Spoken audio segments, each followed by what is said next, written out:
Alright, I have received 3 new items that I kind of want to do a first look, quick look about, because I probably won't use, not probably, I definitely won't be able to use these items anytime soon, so I cannot review them.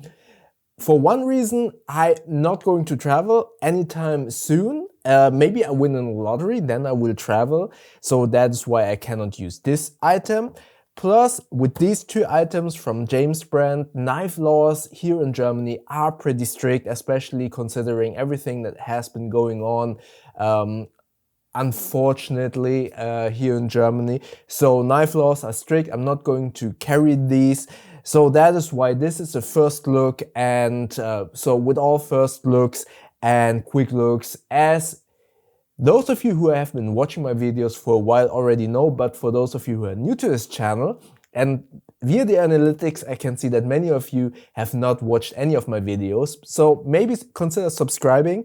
With first looks and quick looks, I intentionally do not inform myself about the product so that I can give you the most honest first impression, as if I would be walking into a brick and mortar store and then see the product for the very first time, and also kind of evaluating at the spot if something is intuitive or a feature is kind of intuitive without considering or consulting the manual. Also, no edits, so that you can see everything that how I experience it for the very first time. So let's start with this item first from Black Ember. This is Black Ember's version of their passport wallet, and I really like Black Ember products. However, I have to say, this probably, despite the fact that I'm not traveling at the moment, this probably wouldn't be something that I consider using, for 2 reasons. First and foremost, Black Ember, for me personally, is a brand that has high quality materials and makes products extremely durable. And that's the same case with this passport wallet. It has extremely good choices of materials, and you can already feel there is a heft to this passport wallet, and you can definitely say A, this will hold up a lifetime, and B, it will protect your items inside from kind of bending and getting squashed or anything like that. But this also means, and maybe you can see it already here, this whole passport wallet, as I just said, has a specific heft to it and is very bulky, because this is a very thick bonding. And overall, I would say this is about 5 millimeters just in thickness for this side. So both, it's almost empty 1 centimeters in thickness, and that is, for my personal taste, a little bit hefty. You have, this is the magnetized passport wallet, where you actually have, you can probably hear it already. While it is very satisfying to open and close, there are 2 magnets here with the counterparts on this side. I'm an 80s kid, and I'm always of the belief, or not the belief, I mean, it is known that magnets can affect the magnetic strip on credit cards or ATM cards, debit cards. And that is the reason why I don't like to have these cards close to the magnets. Yes, they don't affect them that much, but I think that prolonged exposure, so imagine you have a credit card here close to the magnets or up here, prolonged exposure to the magnets can affect that magnetic strip. And yes, some of you will comment, yes, but that's the reason why we have chips. And that is totally true. But I just like to be safe. There can be occasions, we have some restaurants here in Germany with very old ATM machines or whatever it might be. And if I have a magnetic strip on there, I like it to be workable. And I don't want to be in a situation where the magnet kind of influences that magnetic strip over time if I have it. Let's be real, if you put something into a wallet, it probably stays there for quite a while, and that prolonged exposure could affect that magnetic strip. And yes, that might be a little bit paranoid. That being said, even Black Ember says in their description on their website and on this card as well, it says made for chip plus pin cards. And on their website, they even say, hey, these are strong magnets. We do not recommend to use cards with magnetic strips in this. So keep that in mind. If you don't mind that, if you aren't as precautious and paranoid like I am, this probably would be okay. But for me, I don't like the idea of kind of risking my card that way. So the magnet and the hefty build quality are the reasons why I personally wouldn't use this one. But I can totally see that some of you will like this because it is extremely durable. It will make sure that none of your cards or your passport will get banned, and the build quality is extremely well made. And honestly, I do like Black Ember's choice of stealthy look. This looks really good in my humble opinion, to not attract too much attention to some pickpockets. Oh, this is a fancy passport wallet, so I do like this stealth factor of this. So next up, these two new things from James Brand. We have on one side the Ellis and on one side the Elko, both of which I already checked out in their previous versions, but these are the new versions. So this is the Elko.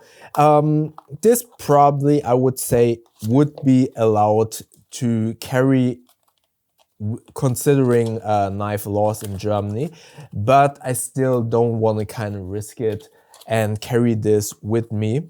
So you have this titanium ring here, and then the Elko by itself that I just detached from that. So this is a very small two-handed operating non-lockable blade. Again, I think in some countries this probably will be street legal, but again, I'm not going to risk it. I do like this craftsmanship and this new style of this grip with these little dots. It does look cool. I'm not sure if you can actually see it that well here on the camera. This is some light green. Excuse me, allergies is hitting me.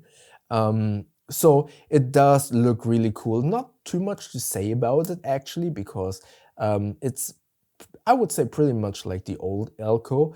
Again, one-handed opening, small blade, non-lockable. I guess this could be street legal, but don't quote me on this. It does look really well. Again, not too much to say about it. I do like this new indented style of the grip. Let's pack this up again a little bit and then go to the Ellis. It's a shame that I cannot talk too much about these knives because it's a blade. What else can you say? So this is the Ellis. Also not sure about the street legality with this. Despite the fact that this is one-hand operational and non-locking, it's still a fairly big blade. I would say 4 centimeters, maybe 2.5 inches or something like that. Also, just like the other one with these little indentations. This is the black version. You have a deep carry clip, and this on the side. I already also said this in previous James Brand videos. They market this as a bottle opener, but I've never been able to actually open a bottle with this. I would rather say this is like a pry bar or a scraper, but not really bottle opener. I've not been able to manage to open a bottle with this. I can open a bottle with a lighter. I can open a bottle with a pen, something like that, but I was not able to open a bottle with this. At least in the previous versions. Other than that, there's nothing to say about features. It does look cool. It is a very beautiful knife. This new design might probably not be for everyone, but I do like it. But yeah, nothing else to say about this actually. It's pretty. I know that some of you or some of the knife enthusiast scoff at James brand being not a serious brand and maybe being a little bit too fancy.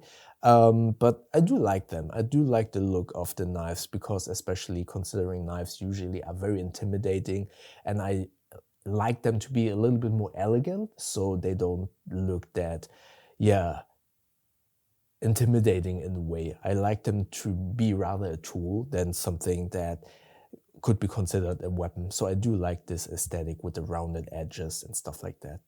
So yeah, these were the 3 items that I wanted to showcase to you that I won't be testing anytime soon. From first impressions, as you've seen, the knives are really cool.